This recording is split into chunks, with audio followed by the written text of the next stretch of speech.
हाँसी काट्न आएछौ भोकै कामी दाइको कस्तो छ घन्टो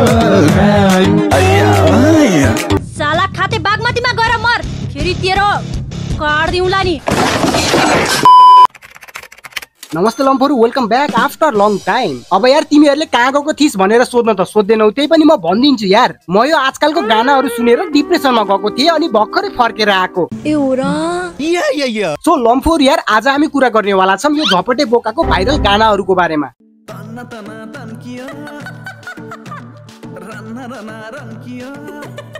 यो बोकाको गाना यति गनाउने छ कि पुरा देशलाई नै प्रदूषित गरिदिसक्यो। अनि यार यसको भिडियोमा केटीहरूले धेरै जस्तो कन्डो हल्लाउने गर्छन् अनि त्यो देखेर मैले हात हल्लाउने गर्छु। अबे मेरो मतलब ताली बजाउनको लागि हात हल्लाउँछु भनेको यार। यार हजुर फेरि झुट नबोल्नु न, टोयलेट भरि स्याम्पू नै स्याम्पू छ। साला चुप्लाक भाग्यादेखि भाग। यार यसको गाना सुन्दाखेरि यस्तो लाग्दैन कसैले गाना बजाइराखेछ, यसको गाना सुन्दाखेरि यस्तो लाग्छ कसैले डबल मिनिङमा कुरा गरिराखेछ।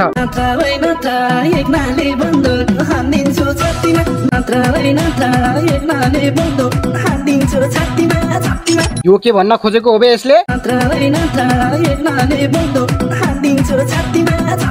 ताले एक नाले बन्दुके दुई नालीवाला शटगनको हेडशट खाछस्, थाइस भने थाहा पाउँछस् दुई नाली गन कति पावरफुल हुन्छ। साला एक नालीको धाक देखाउँछस्।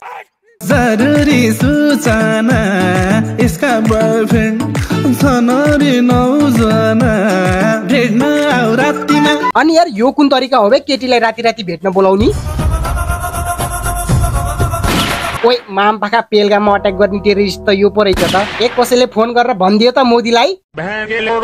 माछी पौड्यो बारीको कुलामा मुसो छिर्यो खेतैको दुलामा भेट्न आउ रातिमा। यो कस्तो खालको गाना हो बे? दुलो कुलो मुसोको कुरा गर्दैछन् त यिनीहरू। यो युट्युबको म्युजिक भिडियो हो नि कि म अर्को वेबसाइटमा आए बे भिडियो हेर्न?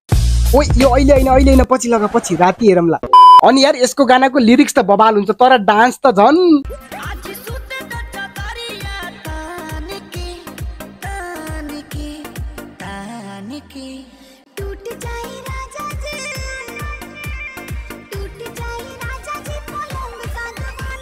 अब भोजपुरी इन्डस्ट्रीलाई नेपाली इन्डस्ट्रीले फ्लप हान्छ लम्फुहरू।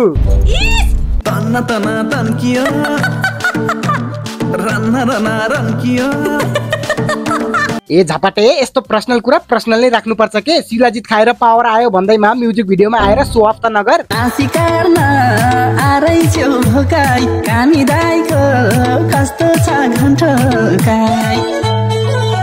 के बोले भाइ? बस अब यही मात्र बाँकी थियो। यो भिडियो हेरेपछि म सम्पूर्ण दलित समुदायको मान्छेहरूलाई एउटा मात्र कुरा भन्न चाहन्छु, अबे मुद्दा हालिदियो यार यसको माथि। नाम लिएर त्यसै बेइज्जत मात्र गरिराखेछ।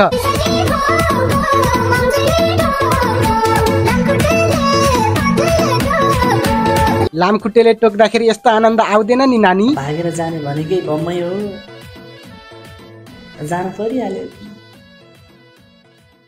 साला केटी बेच्ने दलाल त यो पो रहेछ त, इन्डियाको दलाल माधुरी।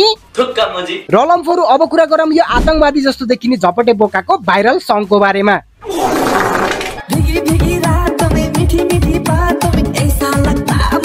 डियर यो गानाको निर्माता ज्यू, त्यो मादलवाला भर्जन कम थियो र यो वाला लिएर आयो।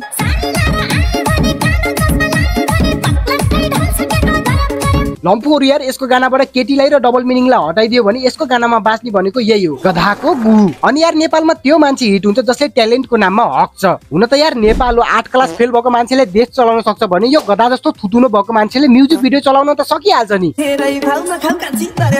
यो कस्तो खालको दराम दराम हो बे?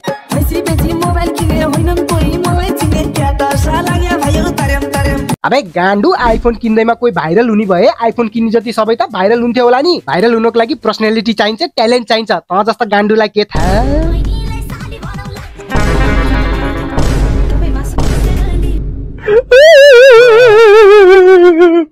मम्मी के भयो? मलाई पनि आइफोन किनिदिनु, म पनि भाइरल हुन्छु अब। थुतुन हेरेछस् आफ्नो? जा गरे भाँडे त। अरे भाइरल हुनलाई थुतुन चाहिन्न यार।